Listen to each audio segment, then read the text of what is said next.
교회 담임 목사를 해외 선교사로 파송하자, 이런 파격적인 제안이 나왔다는 소식을 들었습니다. 그런 얘기가 언론을 통해서 공개되었다고 하니까요, 참 예외적이고 획기적인 발상이라는 생각이 듭니다. 그런데요, 그리 놀랄 일도 아닌 것은 지금까지 이 표면으로 드러나지 않았을 뿐 그동안 알게 모르게 이 물밑에서는 이런 얘기들이 심심치 않게 떠돌아다녔거든요. 현장 경험이 부족하고 목회적 능력이 상대적으로 떨어지는 부목사를 해외 선교사로 보내는 것보다 목회 경험이 풍부하고 목회 성공 사례가 있는 담임 목사에게 선교사의 임무를 맡겨서 해외로 파견하는 것이 선교의 효율 면에서 효과를 볼 수 있다는 것이었죠. 담임 목사를 선교사로 파송하자, 이런 제안은 이 선교에 대한 교인들의 관심과 참여가 점차 식어가는 분위기 속에서 선교의 불씨를 재점화해보자는 포석에서 나온 것이 아닌가 싶어요. 이 담임 목사를 파송하게 되면 교회 차원에서 물심양면의 선교 지원을 아끼지 않을 것이고, 이 담임 목사는 부목사와 비교해 볼 때 인맥도 넓고 수완도 좋기 때문에 해외 선교사로 파송할 경우 그만큼 영향력이 있을 것이다라는 판단 아래 이 문제를 테이블 위로 꺼내놓은 것이라 여겨집니다. 물론 담임 목사의 부재로 인한 교회 행정의 공백이라는 위험 요소가 있을 겁니다. 하지만 미리 시스템을 갖춘다면 불씨가 꺼져가는 선교 현장의 상황을 고려할 때 시도해 볼 만한 시점이 되었다는 거죠. 교회 담임 목사를 해외 선교사로 파송하는 것이 선교의 동력을 끌어올리는 최선의 전략일 수 있다는 겁니다.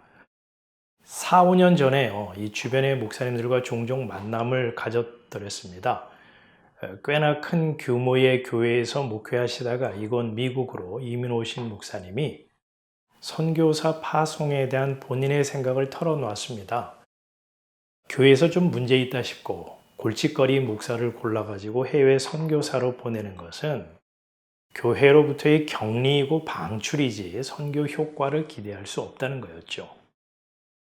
선교에 대한 의지나 능력이 없는 사람을 보낸다면 오히려 선교 현장의 물을 흐리게 할 뿐이다, 그런 지적이었습니다. 그러면서 담임 목사가 솔선수범해서 해외 선교사로 나가는 것이 성경적이다, 이런 주장을 펼쳤습니다. 이유인즉슨 담임 목사는 다양한 부류의 사람을 상대받기 때문에 부교육자보다 사람을 다루는 솜씨가 좋고 또 성경에 대한 지식도 폭넓을 뿐 아니라 목회 일선에서 실전 경험을 했기에 이 선교에 대한 성공, 잠재력을 가지고 있다는 겁니다. 누구보다 유력하다는 거죠. 그러면서 안디옥 교회가 바울과 바나바를 따로 세워서 안수하고 선교사로 파송한 예를 들었습니다. 아다시피 바울은 율법으로 흠이 없다 할 정도로 율법을 철저히 지킨 자였죠. 가말리엘의 문화생으로 율법에 대한 지식이나 기타 학문 분야에도 수준급이었을 겁니다. 다소에서 태어난 바울은 헬라어에도 능통했을 것이고 로마 시민권까지 가지고 있었기에 사회적으로도 보호받을 수 있는 신분이었죠. 그러고 보면은 이 바울은 선교사로서의 자격을 충분히 갖춘 최적화된 사람이라 할 수 있습니다. 바나바는 어떤 사람인가요? 그는 레위지파 사람으로 이름은 요셉입니다. 자신의 소유인 밭을 팔아서 사도들 앞에 가져왔던 사람이죠. 사도들이 그를 바나바라고 불렀는데요. 이 바나바는 위로자라는 뜻입니다. 아마도 그는 초대교회에서 구제와 선행을 통해서 성도들을 위로하고 격려했던 모양입니다. 그뿐 아니고요. 이 바나바는 예수 믿는 자들을 잡아 죽이려고 했던 사울이라는 바울이 회심을 해가지고 예수가 하나님의 아들이라 이렇게 전파했을 때 사도들에게 안내해가지고 그의 회심 과정을 대변한 참 마음씨 따뜻하고 사울과 사도 이 두 간격 사이를 원만히 연결시켜주는 그 브릿지 역할을 한 인물이기도 했죠. 살펴봤듯이요, 바울과 바나바는 선교사로 파송하기에 부족함이 없는 준비된 자라고 할 수 있겠네요. 이 같은 응을 근거로 해 볼 때 실력이나 존재감에 있어서 별것 아닌 자를 파송할 것이 아니라 바울과 바나바처럼 유력한 담임 목사를 선교사로 파송한 것이 성경적이다라고 그 목사님은 주장했던 것입니다. 여러분의 생각은 어떻습니까?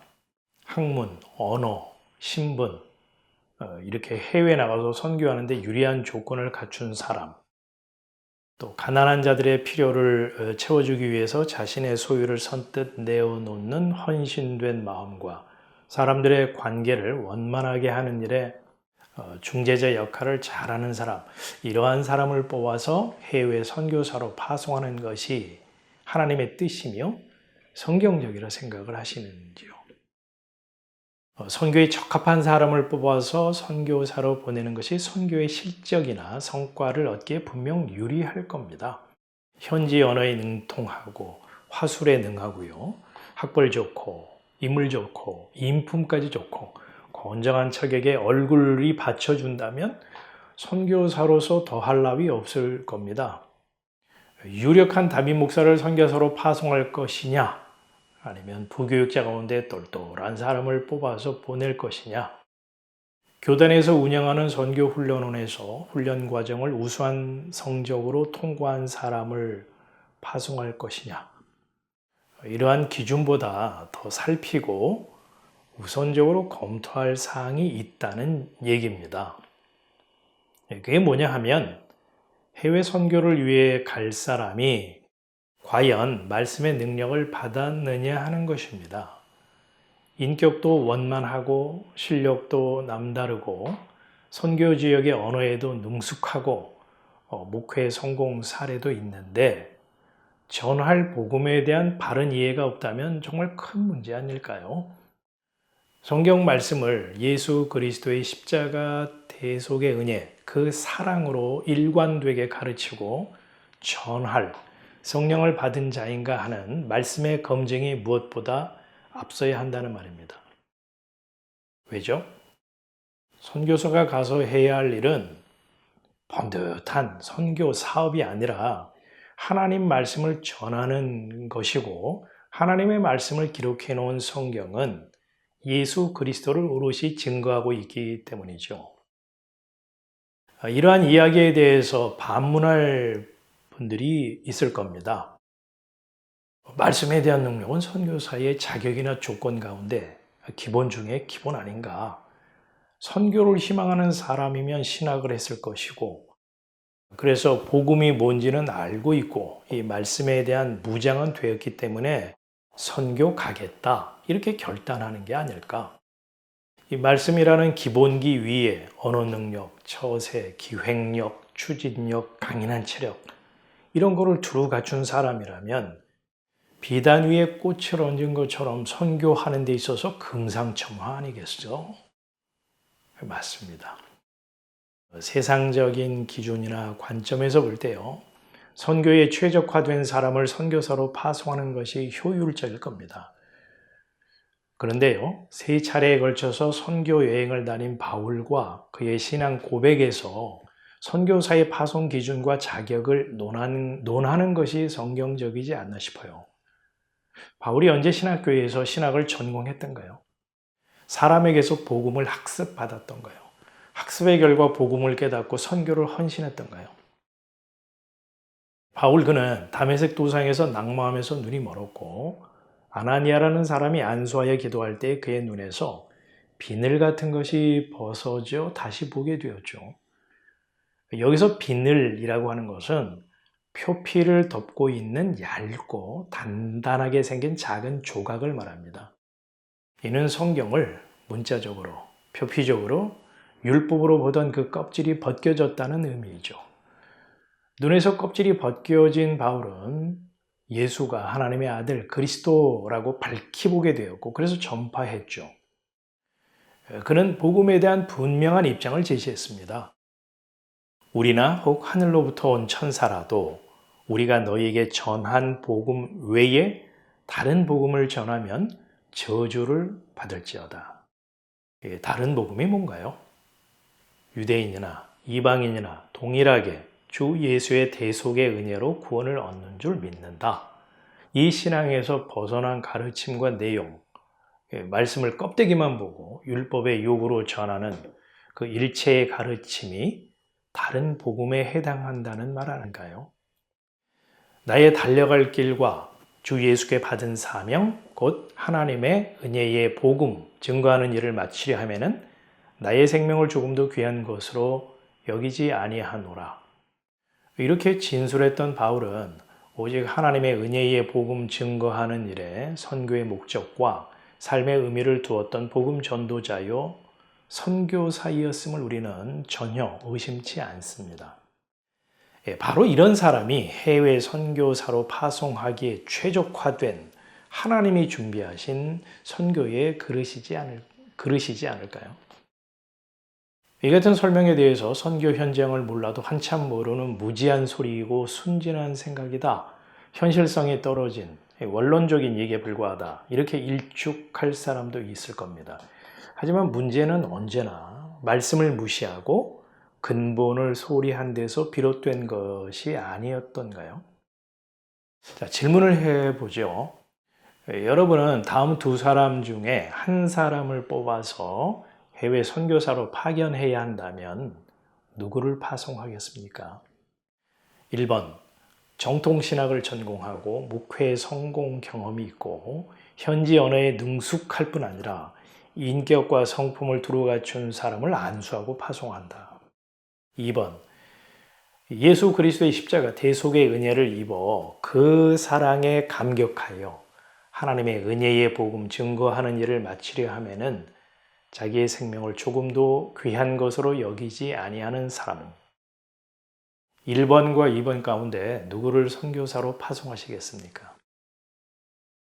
이 성경에서요, 하나님의 일과 관련해서 유력한 이란 단어를 사용할 경우에는 성령과 지혜가 충만한 사람으로 이해를 해야 합니다. 그렇지 않고 이 세상적으로 유능하고 실력 있는 사람이라고 속단하게 되잖아요. 그러면 하나님의 뜻과 빗나간 자를 선교사로 파송하게 되겠죠. 제가 질문을 드린 요지는 선교는 무엇으로 하는가 라는 데 있습니다. 무슨 말인가 하면 선교는 개인의 기능과 실력이 아닌 예수 그리스도의 신부로서 그분의 사랑을 입은 자가 감당할 수 있는 몫이라는 겁니다.